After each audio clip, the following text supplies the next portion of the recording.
All right, ladies and gentlemen, welcome back to another episode here. Today we got chapter 5 to take a look at. A lot of stuff in this chapter. I will say that this chapter is most likely going to be on the AP exam in May, obviously, depending on what kind of format. But needless to say, there's important information here that we must know. So let's start with the big ideas. All the stuff before, as I've said in the past, you can certainly look at on your own, practice questions, quotes, etc.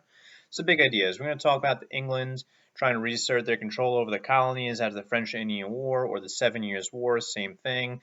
Then the colonies are going to react, declare their independence, and become a brand new country. We'll see how that new country looks because there's a lot of disagreements over how it's going to look socially, politically, and economically. So let's get into it. We last left off talking about solitary neglect. If you remember that term, means that England kind of let us do whatever we want. We didn't have to listen to them, and we got away with a lot of rule breaking, essentially. The Navigation Acts, as an example, we did not listen to that. However, that comes to an end. Okay, that comes to an end because of the French and Indian War. If you remember last time we talked about the French Indian War was kind of started by us because we were encroaching on Native American land and the French land as well. So the 7 Years' War happens. We fast forward through the war. We don't talk about battles in this class, really.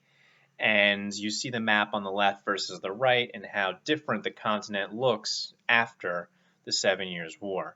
So a couple of things that we must know is that England, being there kind of blaming us for starting this war, well, they're going to want us to pay for the war. And how they're going to make us pay for the war, that's going to be through taxes.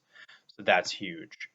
So now on the left here, you're going to see all these acts that are enforced here by England following the 7 Years or French and Indian War, and everything on the right is the reactions by the colonists. So let's talk about a few of them.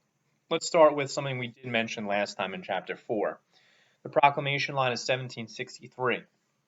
Because we were blamed for starting the French and Indian War, England says, you know what, we're going to draw a line. We're going to draw a line in the sand at the Appalachian Mountains. Colonists, you cannot go past this line. On the map there, you can see that line that borders the colonies and the Appalachian Mountains. We're not allowed to go beyond that. As you remember, that is not something we like because as Americans, as colonists, we always have had this sense of manifest destiny, this sense of pushing beyond our boundaries into the West, into the frontier. And so we're not too happy about this. Next up, the Sugar Act, made or enforced by this guy at the bottom right, Prime Minister George Grenville, one of your terms. He is basically in charge of making some money for the crown, and he says, what better way to make money than to tax basically all the major things that the colonists are using, things like coffee, sugar, textiles, etc. So the Sugar Act is more than just taxing sugar. It has a couple other things that the colonists use on a daily basis. Now, the colonists get really angry over the Stamp Act. The Stamp Act is the big one. The purpose of this was to obviously earn money for the crown, but what it did was it taxed all legal documents, okay, things like newspapers and cards and diplomas, deeds for property, etc. And that's what the stamp looked like on the left-hand side there. The colonists are not very happy about this. They are going to openly protest, and they're openly going to be very upset about this. And they actually wind up putting together a little congress, a little meeting between the colonies. Now, we've seen this before. We've seen the colonies meet. We call this colonial unity, and this was one of your questions throughout the summer. Now, you may remember, okay, that meeting of, at that time, only 7 colonies, they met to discuss what to do against or how to ban against the French. That was the Albany Plan by Ben Franklin. That was during the French and Indian War.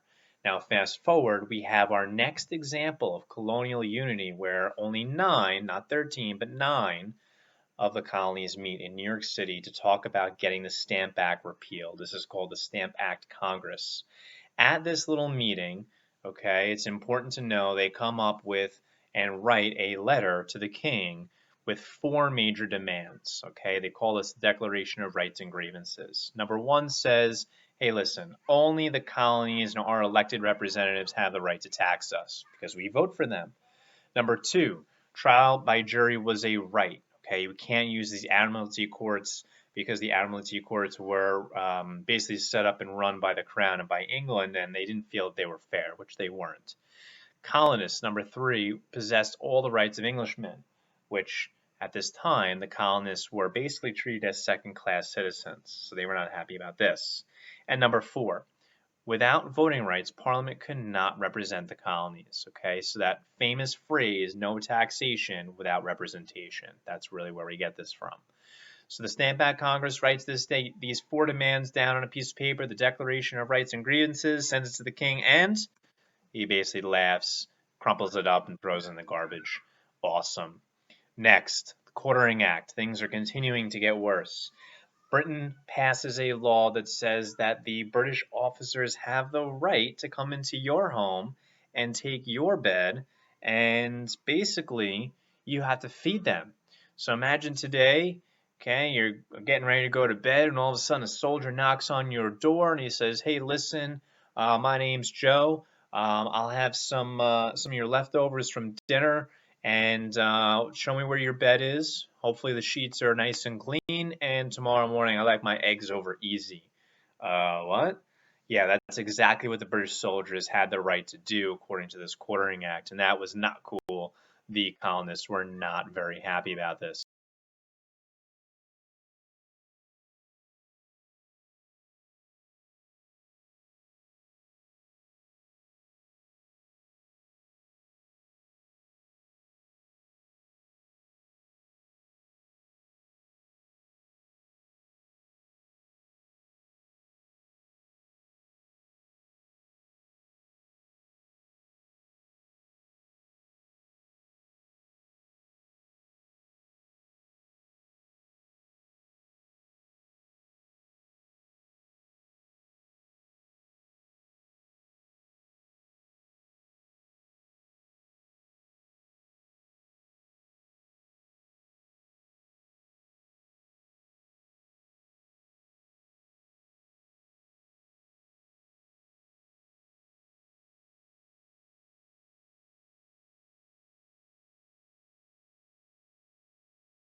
Okay, so things are continuing to deteriorate. Next, we have the Boston Massacre.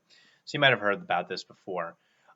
This is deemed a massacre, okay, by Paul Revere, but let's talk about what actually happens. So it's March, it's cold out, there's snow on the ground, the British soldiers in the streets of Boston, the colonists are not happy about all these laws being passed, and you have a lot of heckling going on. You have a lot of colonists in the streets yelling at these soldiers, and then they start throwing snowballs at them. And then all of a sudden, one of the colonists picks up a snowball, but it's really a thing of ice, and he chucks it at the British soldiers, hits the guy in the head, and you now have a really angry British soldier with a gun in his hand, and you have a bunch of colonists with snowballs.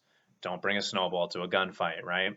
And so the British soldier gets back up, he fires, and then a bunch of British soldiers think that the order is to fire upon the crowd.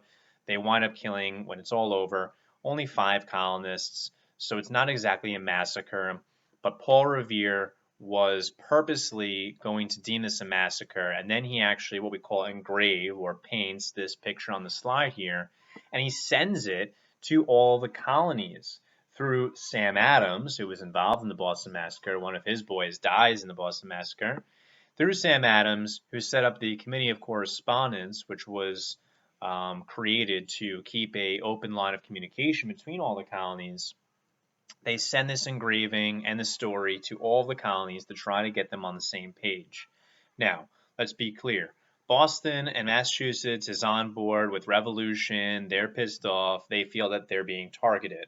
The further south you go, you typically see them caring less and less about trying to revolt and trying to be on the side of Massachusetts. In fact, many of the guys in the South are kind of like, "Hey, why are you guys making such a stink up there? You're not doing the right thing. You're picking a fight, okay? We don't want any part of it." So for now, the Boston Massacre, all right, it's things heating up. Okay, speaking about Sam Adams, who created the Committee of Correspondence, one of your vocabulary terms, we have another one of the organizations set up by Sam Adams, the Sons of Liberty. The Sons of Liberty, this is a group, like I said, by Sam Adams and many of his boys who are just regular dudes. They're less educated. They're shopkeepers and laborers, etc. They are all about trying to resist and boycott and send a message. All right. They even wound up burning down the governor's home at one point to try to send a message to the English. You can see their flag there on the slide. Looks very similar to something we may have today. So Sam Adams on the left, Patrick Henry on the right. Okay, nothing major to know about them other than that they create this Sons of Liberty. They're both leaders. In the middle there, there's an image of Sam Adams statue up in Boston. Okay, tensions continue to rise. Okay, and you see, I mentioned the Sons of Liberty are all behind all of the boycotts that are going on. If you know what a boycott is, it means you purposely do not buy something or use a service to try and prove a point. And basically, these colonists are starting to boycott British goods. They're purposely not buying them. They're purposely not using their services to try to repeal, in this point of time, to repeal or get rid of the Stamp Act. Now, what's actually interesting is Parliament does back down. They actually do repeal the Stamp Act. So big victory for the colonists. But England says not so fast, okay? They pass another law called the Declaratory Act that says, listen, you may have won this one, but from here on out, we have power over you, and anything that we declare a law is a law, okay? The Declaratory Act. So, we'll see how that turns out. The Townshend Act, okay, which comes from Charles Townshend, who is the new chancellor and a new person in charge trying to earn revenue for the crown. He creates his own set of laws, the Townshend Acts. Now, these place taxes on things like paper, tea, and glass. These are many everyday items, once again, the colonists are using. So pretty much everything that they're buying is being taxed, and the colonists are not too happy about this. Even part of the Townshend Act is there's a piece that says your home can be searched without a warrant. So, today, thinking about what we have today in our laws, you have to know that today we have a law that protects us, right? That says a police officer cannot search your home without a warrant. We have a law that says that a soldier in the military cannot stay at your house. They can't use your quarters. All of these laws that we have today, many of them, they go back to our Revolutionary era as to why we have them. All right, so just trying to make those connections. All right, things are getting worse, okay? We're almost at that magical year of 1776, the Boston Tea Party. No, it's not where everybody sits down at a big table and has a nice cup of tea. It's quite the contrary. So the colonists are so angry over a brand new law, the Tea Act, which, as you can probably guess, placed a tax on tea. They are upset. And so Sam Adams and his boys, they're at it again. They dress up as Indians. They board, in the middle of the night, they board all the British ships in the Boston harbor, and they start chucking overboard the boxes of tea into the harbor. And another act of defiance, and England is now really pissed. So what is their reaction now?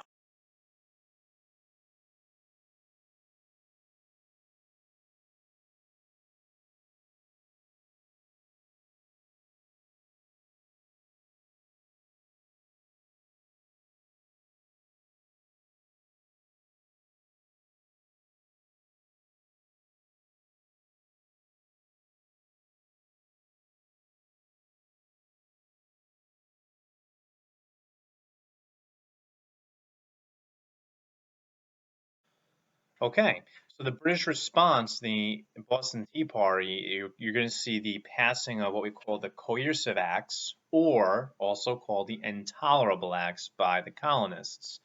So, what parts of this law do we have to worry about? Number one, the port of Boston is closed. The British are placing it under lockdown.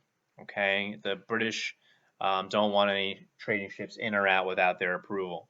Number two, the royal governor could ban town meetings, so they're taking away that form of representative democracy. Uh-oh.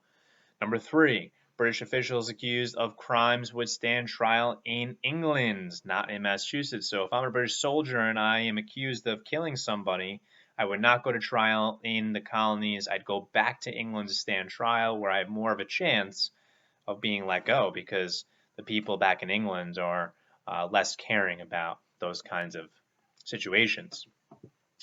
Number 4, a new quartering act, which allows British soldiers, like we said before, to occupy people's homes. You have more and more of it occurring because now more and more troops are going to be sent to the colonies. So this is not cool. Instead of having one soldier, maybe you can have a couple in your house, and that's not cool. And a lot of them are very upset about it. So the coercive acts, or deemed the intolerable acts by the colonists, are making things worse. You can read that on your own. Again, these are the few parts we talked about. Okay, next, something called the Quebec Act is passed. This is, you say Quebec, you're like, wait, what? That's like Canada, isn't it? Yes, it is, modern day Canada. Now remember, the French, they gave up their land in the loss of the 7 Years' War to the British. So at this time, Quebec and this territory on the map was controlled by the British. So what's the big deal? The British, they passed this act, okay, and they do a couple of things. They make Roman Catholicism the main or official religion of this territory. Now, thinking about religion with the colonists, Protestantism, that is your major religion in the colonies.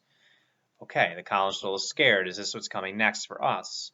Next, government allowed to operate without representative assembly. So they strip them of their representative democracy or government in this territory. Colonists, once again, is this coming for us? So, the Quebec Act, although it doesn't directly impact the colonies, and it's outside of the 13 colonies, the colonists are scared that this might be coming to them, okay? The official religion, Roman Catholicism, and also stripping them of their representative government.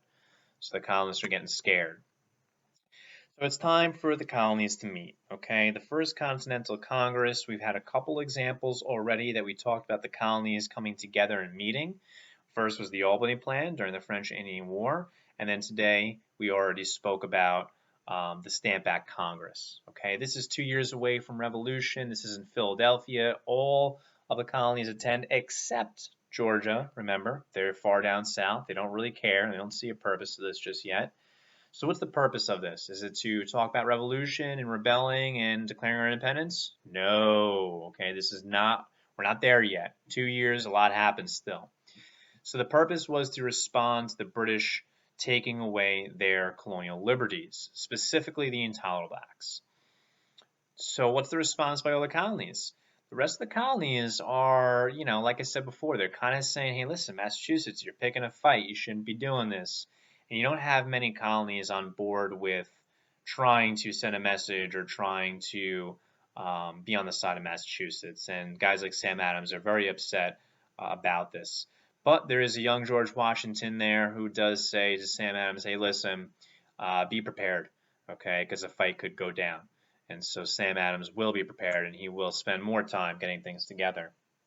Some of the people, some of the players that are at this meeting, the radicals, they're all about, getting England to concede to their demands. Guys like Sam and John Adams, Patrick Henry of Virginia. The people that are in the middle, George Washington, as mentioned, John Dickinson of Pennsylvania, and then the conservatives, the people that say, no, we can't, send a message, we must, be loyal to the crown, blah, blah, blah. Guys like John Jay and Joseph Galloway of Pennsylvania.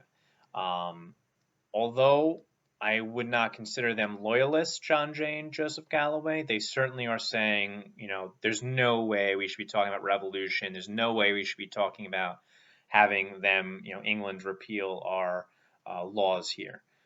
So don't consider them loyalists. They're just people that are conservative thinking. Now, actions of the Congress, what do they get done? They get, number 1, the Suffolk Resolves.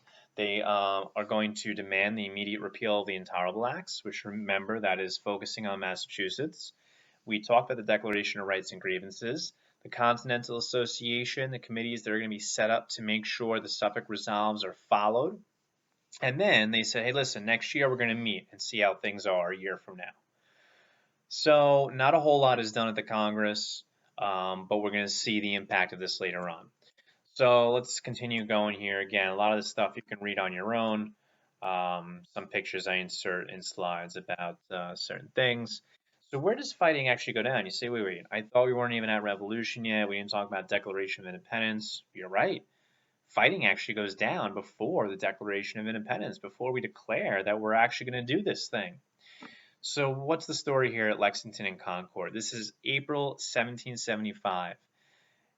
We talked about Sam Adams, and he is very close now with John Hancock, who are smuggling under the British and their rule. And basically, they get caught, and now there is a warrant for them because they are troublemakers and they are smuggling, and the British don't want this to happen.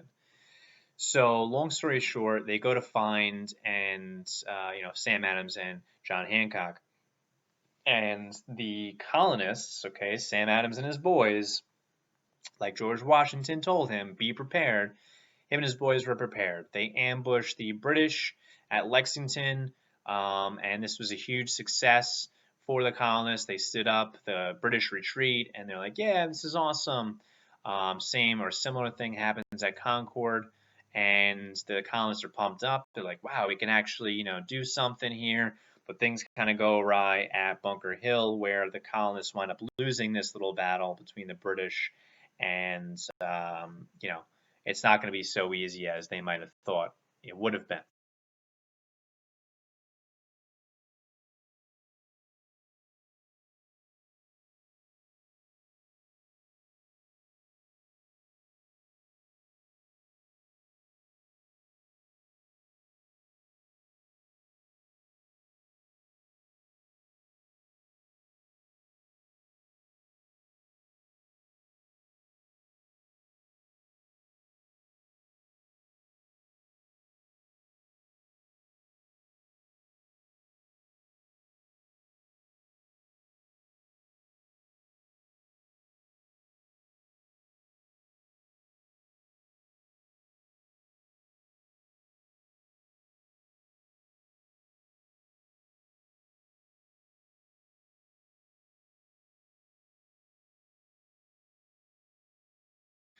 Okay, so here's just some more information about the Battle of Bunker Hill. As we said at first, it looked like it was going to be a big win, for the colonists, but in the end, the British actually do win. You can read more about that, but you'll never see a question about that on the exam. So now a year has gone by since the first Continental Congress. We have now the second Continental Congress. This is after Lexington and Concord have gone down. So what's going on here now? We have the delegates from all the colonies present. You have the New England colonies on board with Massachusetts now, where they believe that the British are suppressing them and that they actually bring up the idea of independence. Interesting. Middle colonies, okay, they are in between, okay, they're kind of thinking maybe a resolution could be negotiated. Whereas the southern colonies, like we've said from the beginning, they're not really on board with any of this independence business. They certainly want to keep, to their farms and stay out of all this, trouble. Now, the colonies are going to have to start to put together some local militias, and the colonies at the Second Continental Congress, if they're going to resist, they need one person in charge. And unanimously, they vote George Washington to be that commander-in-chief. He has made his name as a military man during the French and Indian War. He's well respected. Everybody knows him. He is not a loudmouth. He is a proven general. He didn't have the greatest record in the French and Indian War, but as we'll find out, he becomes even more of a legend during this upcoming war and after. We talked about Bunker Hill. Now, the Second Continental Congress says, you know what, here's what we're going to do. We're going to send one last letter to the king to try to reach out, and they're going to call that the Olive Branch Petition. When you extend an olive branch to someone, you're extending a peace offer. And the Second Continental Congress writes this letter to King George and says, listen, can we negotiate some of these taxes, these laws that you've been placing on us, and we will scrap this idea of being rebels, etc. Well, King George decides to dismiss the Olive Branch Petition, And his response is that the colonies are now in rebellion. Interesting. He declares them to be in rebellion, but all 13 colonies are not on the same page. They are not saying that they are going to declare independence. We're still not at 1776. We're still a year away from that. So we'll have to see how this is going to go. The last try for peace, the Olive Branch Petition, the king refuses, declares them to be in rebellion. Seems like things are getting worse and worse. As we're heading up to that Declaration of Independence, you have Thomas Paine, who writes a famous pamphlet, one of your vocabulary terms, called Common Sense in 1776, where he declares that it's common sense that the colonies rebel against England. Okay, so this is, again, trying to rally colonists' support to declare independence. And then finally, by the time we get to July 4th, 1776, Thomas Jefferson spends a lot of time writing the Declaration. And what is the Declaration? Yes, we've probably heard of this since elementary school. We declare our independence from England, but what it really is, if you're to read it, it's a list of grievances against the crown. You have done this to us. You have done that. It's like a little kid running away from home who leaves the note for mom and dad and says, "This is why I'm running away. You didn't pay me enough in my allowance. You didn't give me a say in what I wanted for dinner," etc. That's exactly what the Declaration of Independence is. It's a list of grievances directed at the king. So, it's been a long, slow movement to revolution, but we are finally here. The Declaration of Independence is signed on July 4th, 1776. It's inspired by the enlightened thinkers, very important that you know, guys like John Locke, Montesquieu, etc. Why, as we fast forward through the war, again, like I said, we don't really focus on battles. Why do we wind up winning? One, we have home field advantage. Okay, we know where we're fighting. Two, the French help us out after the Battle of Yorktown. That's huge. Three, we have superior leaders, and that really means one guy in particular. That would be good old G-Dubs.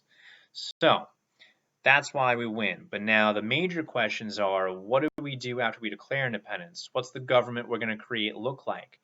And there's a lot of questions as to how this new country is going to operate.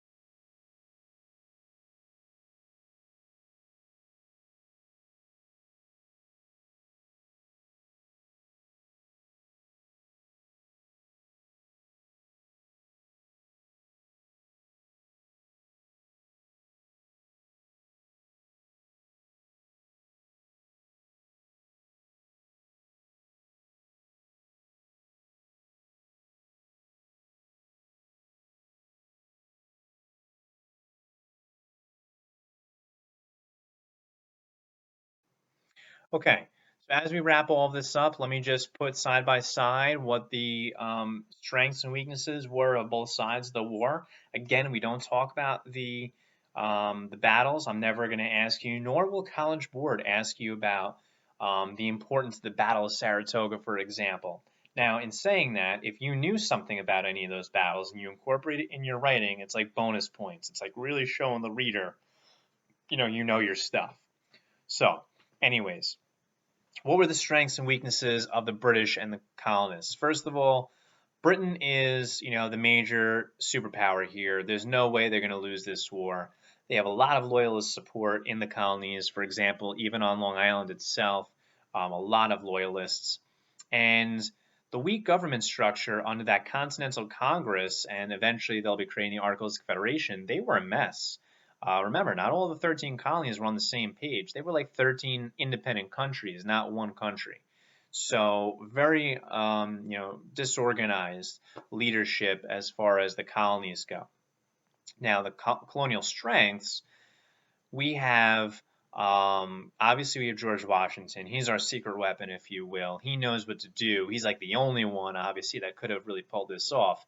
The colonists, we obviously have home field advantage, as I mentioned. We use guerrilla warfare, which, if you know, that is a hit and run tactic. It's, we're going to hide in a tree and bushes. We're going to shoot at the British and run away.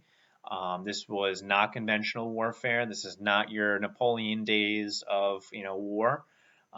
This is going to be a shock to the British, and they're not going to be able to be successful in it. Ideological commitment, you have more and more colonists get on board with this because they're upset with being suppressed by the British. So ideological commitment. And then eventually, like I said, the French after Saratoga, they're really going to help us out big time. And if it weren't for them and also Spain, we would not have won. So speaking about France real quick, they helped us out, which is interesting because we fought against them in the 7 Years' War, but that's exactly why they helped, because they want some land back that they lost from the 7 Years' War or the French and Indian War. So they do help us out. And after we were able to win at Saratoga, we kind of proved to them that we can win this thing, and they see advantages being on the winning side. So they wind up helping us out. Benjamin Franklin, you can thank for that. Benjamin Franklin spends a lot of time in Europe negotiating terms with the French. He's not a fighter, he's not a leader, if you will. He's more of a negotiator, and Benjamin Franklin plays a huge role in all of that, as does Thomas Jefferson later on. Okay, now talking about some of those battles, just to briefly go through some of these. I talked about Lexington and Concord and Bunker Hill. Trenton is another big one. That's the famous painting of Washington crossing the Delaware in the middle of the night. The Battle of Saratoga is huge for the turning point of the war because the French will help us. Then the Battle of Yorktown towards the end. This is where one of the major British generals, I should say, Cornwallis, surrenders to us and the French troops, and the blockade by the French and the British was huge. Again, I'm running through this. I'm never going to ask you a specific question about it. Just, for those people who are really into the Revolution, there you go.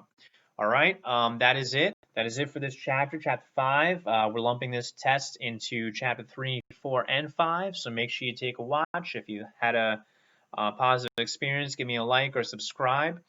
And other than that, have a wonderful day, ladies and gentlemen. Peace out.